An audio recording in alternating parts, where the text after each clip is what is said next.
Соғыста сұрапыл өзгеріс болмақшы.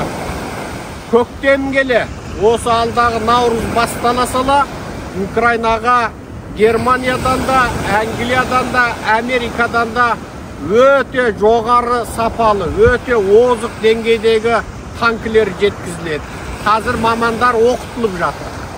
Екіншісі, осы Наурызға қарата Украинаның әлем әуе кеңістігінде екі үлкен жаңалық болады. Біріншісі, олардың әуе кеңістігі енді Ресейдің зымырандарынан құтқарылады.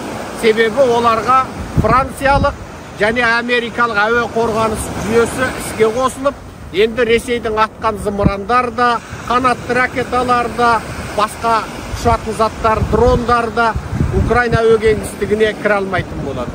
Енді бұдан да басқа таңғажайып жаңалық, енді осы көктемге қарсы Украинаға F-сериалды Американың джет файтерлары, яғни Американың бүркіш қырғындағыш ұшақтары беріледі.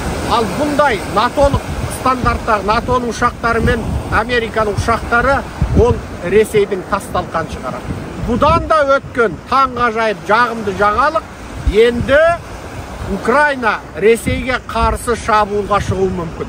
Бірінші кезекте орыс басып алған Украин жерінде, екінші кезекте арғарай Ресей территориясы. Олар Донецк мен Луганскіні азат қылады, тіпті Қырымды тартып алуы мүмкін. Ал Қырымды тартып алғаннан кейін Ресей жерінде соғыс басталуы мүмкін. Тіпті бұл соғыс алдағы уақытта 5 жылға жалғасуы бек мүмкін.